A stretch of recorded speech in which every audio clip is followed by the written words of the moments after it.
Bilang isang Fernandino, hindi lingid sa ating kaalaman na pagsasapit ang mahal na araw ay kilalang San Fernando bilang sentro nito dahil sa dami ng mga Fernandino na namamanara.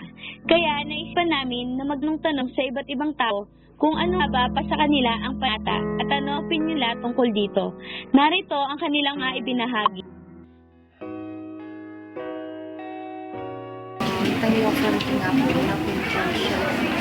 Kita nga tinitang itong dapat ng bawal na makakasaya. Kaya kalimbawan para i-sacrifice mo ito para yung friend kayo. Instead na mga sine, makanta. Nakuha mo ito yung friend niya. Pero abi may itong suffering na nilapin yung mga friend niya. Sa sinasabi nila, kapag nagpapasugat sila, yung mga meron silang pinapinata. Sa amin, sa iglesia, bawal yun. Sa amin. Pero sa Katoliko, ganun. Tradition. Sa amin, bawal talaga yun. Hindi pwedeng sugatin mo. Ano mo, kasi bawal yun talaga sa katawan. Paniniwala din kang sacrifice mo. Ikang wisdom kayo, matutuwa. Ngayong naman na natin ang sarubin ng iba't ibang Fernandino na may iba't ibang relihiyon at paniwala, samahan niyo naman kami ngayon sa panayam namin sa mga namamanata tulad ni na. Nagsimula akong nagpenitensya nung first year high school pa lang ako. Napanaginipan ko lang yung cross tapos sinanap ko siya, tapos nakita ko siya sa isang manggagamo. Tapos yun, simula nun, nagbuhat na ako ng cross. Para sa pamilya ko, ganun yung mapanatili yung kalusugan nila, yung hindi sila magkasakit. Tapos pati na rin yung sa father. Nasa katunayan yung mama ko dati rin siyang nagbubuhat ng cross. Parang ano yung mission, kung ilang year ba gusto mo ganun. Lalaki lang daw yung nagbubuhat ng cross na yan. Ba't daw ako nakakaya ko, sabi mo ganun. Tapos siguro yun yung ano ng Panginoon sa akin. Kaya ginaguide siguro niya ako, kaya nabubuhat. Dahil sa aming pananampalataya, sa aming relasyon, dahil sa aming community, ako ang pinaka-presidente nila. 3 taon ko palang ginagawa ito. Dahil nagkasakit ang aking mga anak at nagka-problema ako. Yun ang paniniwala ko. Gumaling kasi sila bilang pasasalamat. At dahil nakakatulong ako sa aming kapwa-tao. Gaya ng pag-ilot, kung may lagnat o alimbawa na pilayan. Kaya yun ang aking ginagawa. Lalo na sa aking obligasyon na krusadang aking nilalakad. Ang ating pinambirhen de la Paz. Ano po napipil nyo kapag po ginagawa nyo po yun? Magaang naman. Magaang yung dahil bago ko gawin yun, lahat ng akbang ko may dahilan. Humingi ako ng pagsisisi sa ating Panginoon sa ating nagagawang kasalanan kasi araw-araw nakakagawa tayo ng kamalian sa atin. Sa taon na ito, 30 years na akong namamanata. Ang dahilan ko kaya ako nakapagpanata, nung nagtatrabaho ko sa isang building, nahulog ako mula 3 palapag sa baba. Yun himala, walang nangyari sa akin. Kasi habang pababa ko, bumabagsak. Yung nasantit ko lang doon na Diyos ko. Dahil doon, bumasok sa isip ko na pasalamat sa ating Panginoon sa pagkaligtas ko sa aksidente na yun. Sa tingin nyo po, sa mga anak nyo po, meron pa pong susunod sa mga sayapak nyo po na... Sa anak ko, isa lang yung lalaki. Pero hindi ko siya papayagan kung wala siyang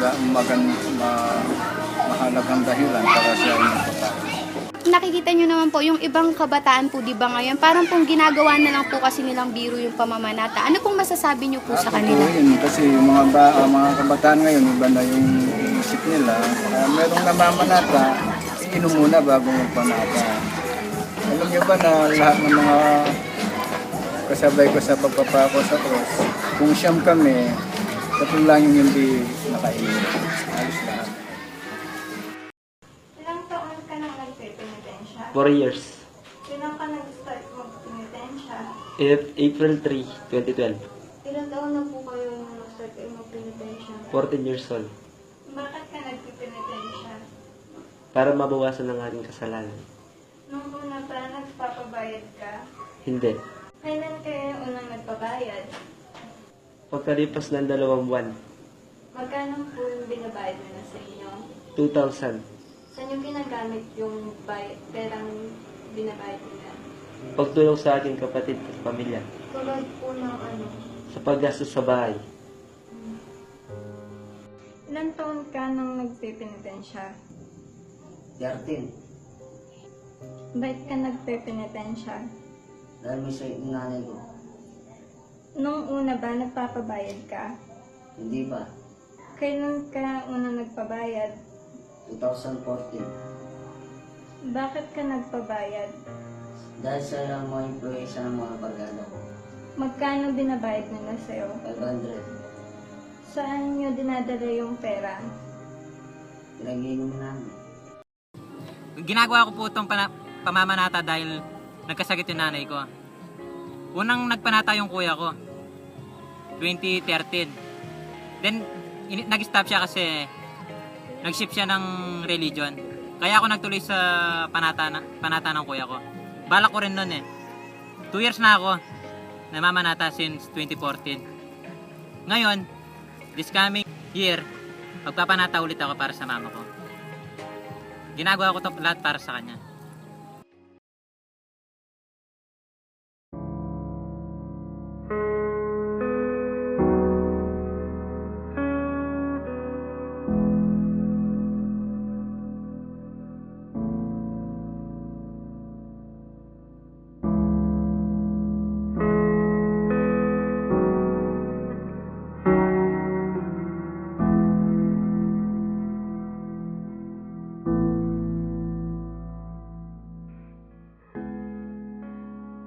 Hanggang kailan nyo pa po gagawin yung pamamanata nyo po?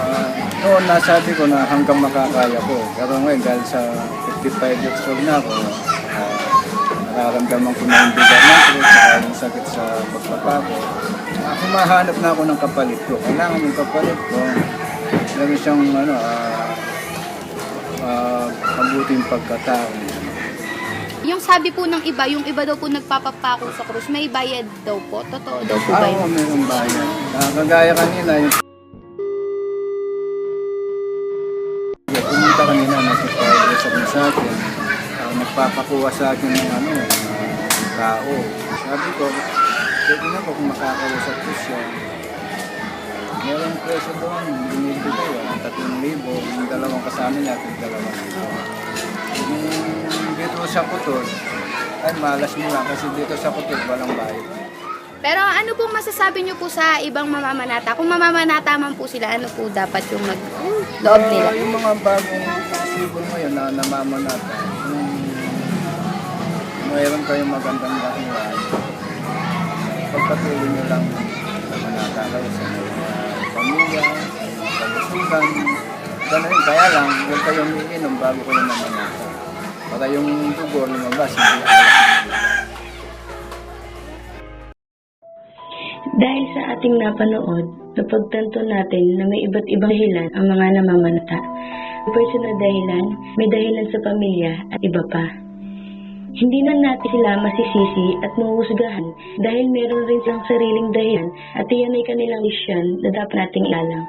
Ngunit huwag sana nating kalimutan na ang tunay na dahilan pa rin ng pagdaraos natin mahal na araw ay para alalahanin ang ginawang sasakrisyo ng ating taong may kapal upang tayo iligtas sa ating mga kasalan. Ang panata ay may iba't ibang hulugan. Iba't iba man ang ating reliyon at paniniwala, naging isa naman ito dahil tayo naniniwala at sumasampalataya. Ngunit hindi naman importante kung para kanino at para saan ang ginagawa mong pamamanata.